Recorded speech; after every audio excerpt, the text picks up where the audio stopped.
सुशांत सिंह राजपूत की गर्लफ्रेंड रिया चक्रवर्ती से ईडी ने मुंबई अपने ऑफिस में मैराथन पूछताछ की। रिया के अलावा उसके पिता और भाई से भी पूछताछ हुई।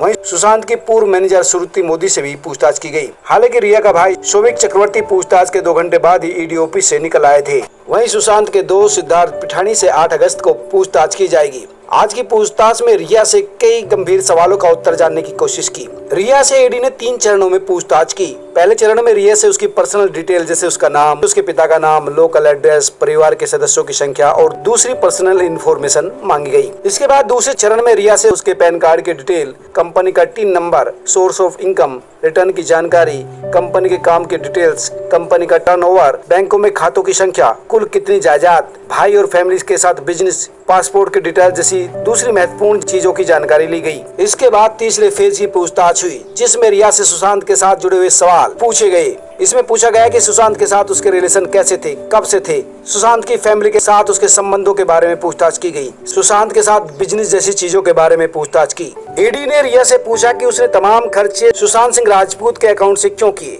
इसके जवाब में रिया ने कहा कि मैं और सुशांत शादी करने वाले थे। सुशांत और मेरी आय अलग अलग नहीं थी। साथ ही ईडी ने रिया से उसके परिवार के व्यवसाय के बारे में पूछा कि आपके परिवार की इनकम का सोर्स क्या है और एनुअली कितनी आय आपके परिवार को होती है। इसके साथ ही रिया से पूछा कि आप कितनी कंपनियों में डायरेक्टर हैं और आपके परिवार का इन कंपनियों में कितना हिस्सा है। साथ ही रिया से उसकी कंपनियों के टर्नओवर और उनकी फिल्मों की कमाई के बारे में भी ईडी ने जानकारी ली। ईडी ने उनके बैंक खातों की डिटेल और बैंक खातों में उसके कितने पैसे जमा है, इन सब बारे में दस्तावेज मांगे। साथ ही पूछा कि उसके नाम पर कितनी संपत्ति है और कहां पर है और इन संपत्तियों के खरीदने में सुशांत सिंह राजपूत का कितना पैसा लगा है। ईडी ने पूछा कि क्या वो सुशांत के आर्थिक मामलों की देखभाल करती थी या उसके पैसों को मैनेज करती थी, और क्या सुशांत के पैसों के मैनेजमेंट के लिए किसी फाइनेंशियल फर्म या किसी सीए का सहारा लिया जाता था। ईडी ने रिया से पूछा कि क्या आपकी साक्ष्य सुशांत के खातों को ऑपरेट करती थी। क्या सुशांत ने लिखित में या मौखिक रूप से आपको अपने खातों के ऑपरेट करने की मंजूरी दी थी। इसके जवाब में रिया ने कहा कि वो दोनों लिव इन में रहते थे और शादी करने वाले थे, इसलिए जब सुशांत बीमार रहते थे तो उनके खातों को मैं ऑपरेट करती थी। हालांकि कोई इसकी लिखित या औपचारिक मंजूरी नहीं ली गई थी, लेकिन ये हम दोनों की सहमति पर था। तो दोस्तों, ये थे कुछ सवाल जो ईडी ने आज रिया से पूछे, जिनमें से कुछ का जवाब रिया ने दिया और कुछ को जानकारी है नहीं कहकर टाल दिया।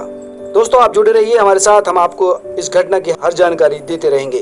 सब्सक्राइब करें, लाइक करें और अपने दोस्तों के साथ शेयर भी करें।